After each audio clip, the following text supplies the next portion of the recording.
हरियाणा में नंबर 2 पर आने वाले मंत्री जिन्हें गब्बर भी कहा जाता है यानी कि अनिल विज पर उन्हीं की सरकार के एक मंत्री ने ऐसा बयान दे दिया है जिससे पूरे हरियाणा में हलचल मच गई। लेकिन विज पर बयान देने के बाद मंत्री महोदय को जब ये एहसास हुआ कि वो कुछ ज्यादा ही बोल गए हैं तो उन्होंने प्लान बी शुरू करते हुए डैमेज कंट्रोल करना शुरू किया और जा पहुंचे विज के दरवाजे। लेकिन हर बार की तरह इस बार भी नेताजी ने अपने बयान का ठीकरा मीडिया के सर ही ये कहते हुए फोड़ दिया कि उनके बयान को तोड़ मरोड़ कर पेश किया गया है। ये मंत्री कौन है और इन्होंने किस संबंध में अनिल विज पर बयान दिया था जो उनको भारी पड़ गया है, आइए पूरी कहानी आपको विस्तार से समझाते हैं। नमस्कार, आप देख रहे हैं न्यूज टाइम में आपके साथ तनु चतुर्वेदी। चलिए इस खबर को विस्तार से समझते हैं। दरअसल अक्टूबर 2024 में हुए हरियाणा विधानसभा चुनाव में 90 में से 89 सीटों पर भाजपा ने कैंडिडेट उतारे थे। इनमें से 42 सीटों पर पार्टी को हार मिली। भाजपा अब लगातार सीटों पर हार की वजह पर मंथन किया था। इसी क्रम में अगले चुनाव की अभी से तैयारी शुरू की।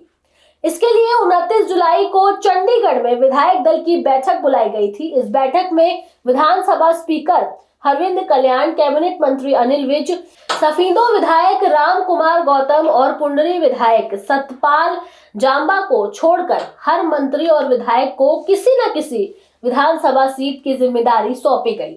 इस लिस्ट में विज का नाम न आने पर खुद विज ने इस पर सफाई दी। उन्होंने कहा, मैं पार्टी में सबसे सीनियर हूं, मुझे तो पूरा स्टेट ही देखना है। विज ने यह भी कहा कि जो अधिकारी सरकारी स्कीमों में अड़ंगा बने हुए हैं उनसे भी मिलूंगा और उनका हालचाल लूंगा। बता दें कि मंत्री कृष्णलाल पंवार शनिवार को रोहतक में अनिल विज को हारी हुई विधानसभा सीटों में इंचार्ज न लगाने को लेकर उनसे सवाल पूछा गया था। इसके जवाब में पंवार ने कहा था कि विज का स्वास्थ्य ठीक नहीं है, इस वजह से उन्हें जिम्मेदारी नहीं दी गई। विज के करीबी सूत्रों के मुताबिक मंत्री की इस तरह की बयानबाजी से अनिल विज नाखुश थे। हालांकि जब मंत्री ने मीडिया में सफाई दे दी तो उसके बाद उन्होंने इस पर कोई प्रतिक्रिया नहीं दी। लेकिन मंत्री पंवार इस बात को भली भांति समझ गए थे कि वो शायद कुछ ज्यादा ही बोल गए, क्योंकि कैबिनेट मंत्री अनिल विज को लेकर दिए गए बयान से विवाद शुरू हो गया। ट्रोलिंग के साथ ही फजीहत शुरू हुई तो मंत्री पंवार ने शाम को सफाई दी कि उनके बयान को तोड़ मरोड़ कर और गलत ढंग से चलाया गया। जब पंवार की विज को लेकर टिप्पणी पर सवाल होने लगा तो शनिवार देर शाम मंत्री पंवार ने एक बयान जारी कर कहा कि अनिल विज एक अत्यंत सामान्य, अनुभवी और जनसेवा को समर्पित नेता है। उनका दशकों का राजनीतिक अनुभव, सरलता और जन कल्याण के प्रति प्रतिबद्धता उन्हें बेहद लोकप्रिय बनाती है। सोशल मीडिया पर मेरे एक बयान को तोड़ मरोड़ कर और गलत ढंग से प्रस्तुत किया जा रहा है। विज का राजनीतिक अनुभव कई जनप्रतिनिधियों के लिए प्रेरणा स्रोत है। पंवार ने कहा कि वो विज का मान सम्मान करते हैं। पूरे प्रदेश से लोग उनके पास समस्याएं लेकर पहुंचते हैं और वो बिना भेदभाव सबकी मदद करते हैं। इससे भी बात नहीं बनी तो रविवार की सुबह ही अनिल विज के पास अंबाला पहुंच गए।